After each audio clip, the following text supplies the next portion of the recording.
Hey there, Derek here from Pacific Coast Auto in Japan, and we're looking at a Suzuki Jimny, which is the Japanese version of the Suzuki Samurai, which is available in USA. Not this one though, this is the generation after the one that was discontinued in the US. It's slightly different. Usually you can tell because it has the two circular lights here on the corner.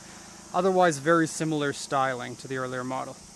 This one here I would consider above average condition, quite a bit above average. The body is good, interior is pretty good. The engine is a K6A turbo 6-cylinder 660cc, the same or similar engine that's available in many Suzuki K cars, including the Cappuccino, the Alto Works, the K Works, and many others. I don't even know. Okay, so this one has a few aftermarket parts. We'll get to that in a second. For now, I'm going to shut the engine off. We have, we'll check the condition of the car. We'll compare it to the auction inspection sheet. 137,899 kilometers there. Engine off.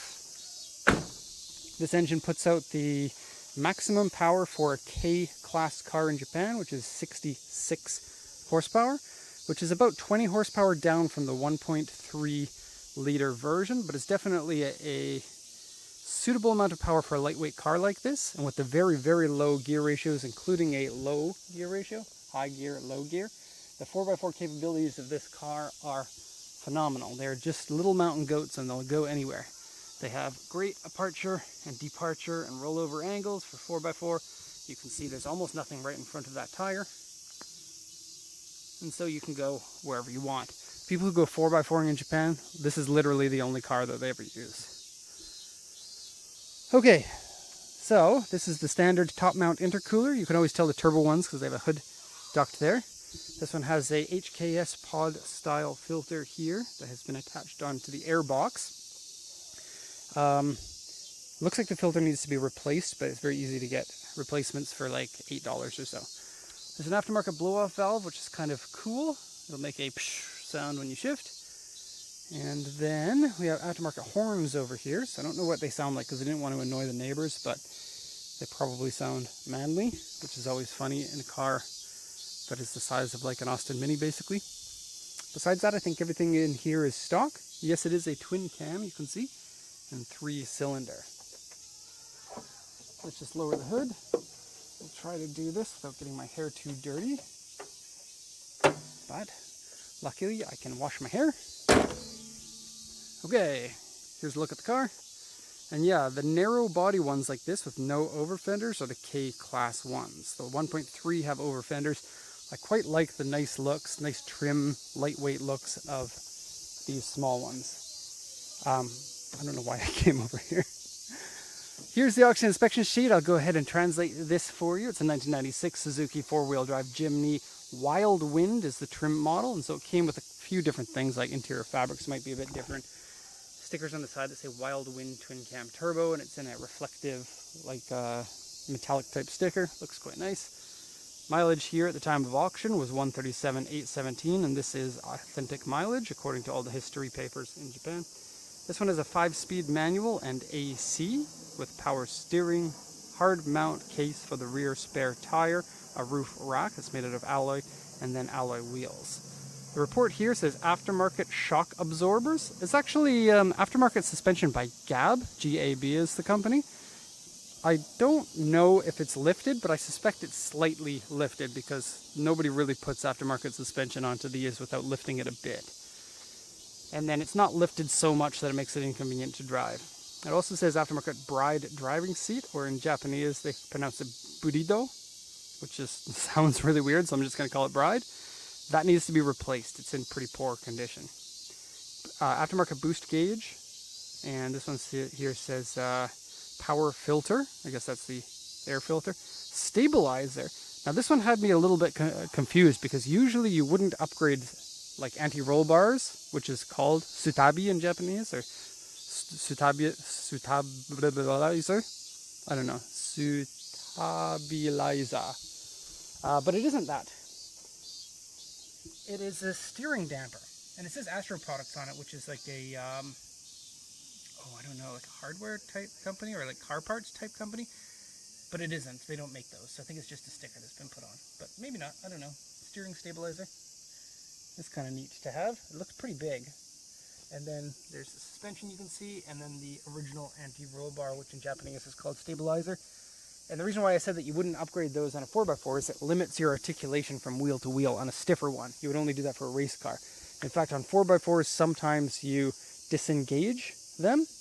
Like a lot of new ones like Raptors and stuff will have a button you press and it'll disengage the stabilizer bar so you can get more articulation. Sucks on the road, but for 4x4ing it'll give you more traction.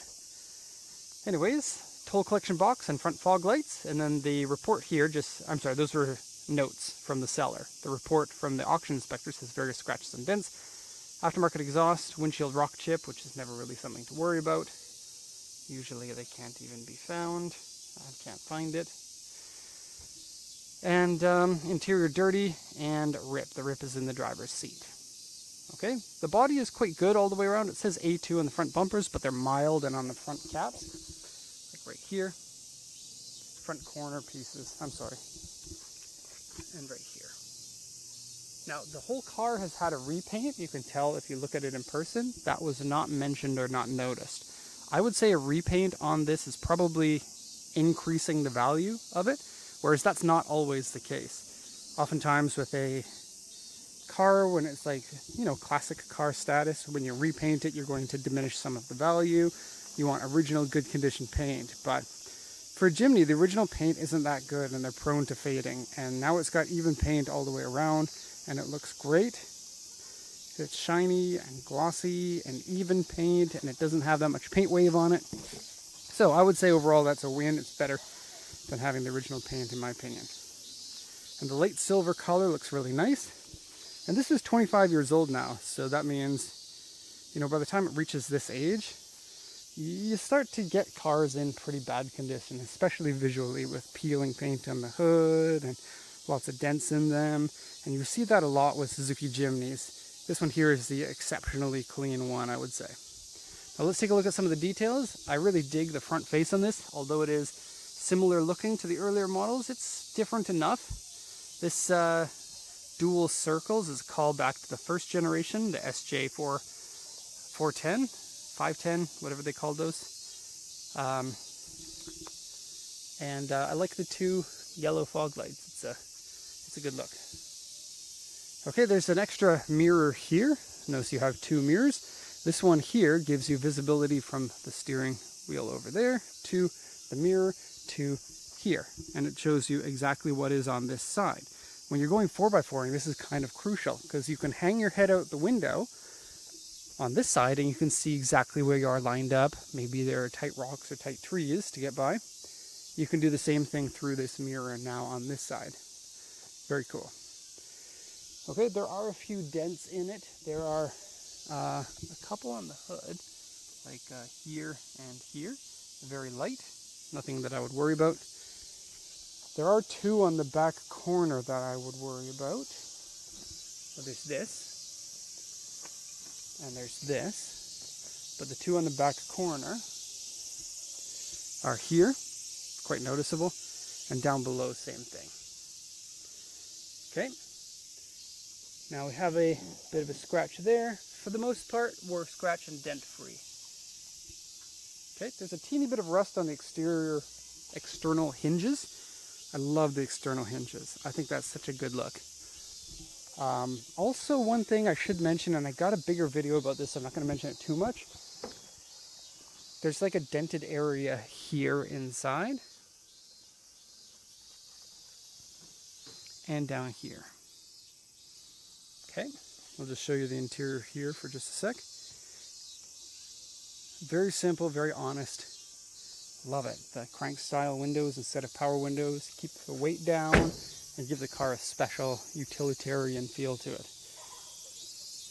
Power windows are, I don't know, convenient sometimes. With these ones, you can't always open the passenger one unless someone's sitting there. In a Jimny, you can reach across and you can do it, which is not so bad. But I don't know. I feel like you usually get enough air in the car with just one window open. And this has AC that works anyway if you wanted to do that. Okay, so interior, we have original steering wheel here. Has a tiny bit of wear on it, but barely noticeable. Here's the driver's seat that's not in very good condition. Burrito seat. And it looks like we're going to be replacing this seat here in Japan before it's exported, so that we can easily get one that matches the seat pattern. Okay, here's the rip. And I don't know why Bride does this, but they put the foam here so thin and so easy to rip that so many of them rip. And then when they do, you got this hard metal right next to you. On this particular seat, you can feel that when you're sitting down at all times. Okay, we have Jimny floor mats. Kind of look like a mountain and a stream or something. A little bit weird. A little bit dirty. Not sure what the push on means. Oh, that's the horn. A mystery box here. Toll collection box for Japanese highways here. And a mystery switch here. And thankfully that didn't blow up the car, because I didn't expect that to be the horn either. Aftermarket light here for ignition light. Oh, you can turn it down. That's neat. Boost gauge here is by Apex Eye. White face gauges here look quite nice, easy to read. Okay. And just your typical HVAC controls that most Japanese cars had from the 1970s, 1980s. Also CD player here. I don't think it's been smoked in a while. The ashtray has marks of cigarettes having been smoked in, but it doesn't smell like cigarettes in here. A few bits of wire and stuff down there. Maybe that's stereo related. Does it have iPod support? I don't actually know. WMA MP3 AAC. Not sure. 5-speed manual. Excellent. If you want a 5-speed, you want a 5-speed. Something like this, I would not go with the auto. Just the 5-speed for Jimny for me. You can get into the back from this side, but it's more convenient from the other side. I don't need to show you too much. Let me just pull this. It's mosquito season now, so they're all over. And yeah, the passenger seat slides forward to give you more access to get into the back, but they are cramped, tiny little back seats. They're not really suitable for people to regularly be sitting in there. It's basically a 2-seater with emergency seats in the back. And you can double fold those forward. So you fold the top down, fold the whole thing forward to give you full trunk space. Headphone case. Just going to get a little extra video of the stickers, because there was a request to get them removed in Japan, but I don't know why you would remove these. I believe they're the original stickers. They say Jimny, just like that. They look like they're the age of the car. They don't look like they're aftermarket, but they might be. This, the font on them looks similar to this font, but it's not the same. Okay, and then the roof rack, we'll just have a quick look at that. Pretty standard alloy roof rack, looks like it's in good condition, doesn't have any signs of rust or heavy fading. And the back section here is a swing open sideways door. Okay, not many scratches in the back, but also not much room in here if you have the seats in the up position. They look like they're pretty easy to fold. They have a pull strap here and the bottom gets disengaged here. Pretty simple. Okay, oh, and headliner is a little bit loose. Oh, and a rip, I just noticed that. The headliner is loose if you look up there. Okay, that's basically it. These Jimnys, get them while you can, because you know, these older ones like this is a spring suspension one. They converted over to springs from Leafs earlier, around 93, 94 or so. This is a spring suspension one, but Jimnys are great. They're capable. Aftermarket support is huge, and parts are easily available.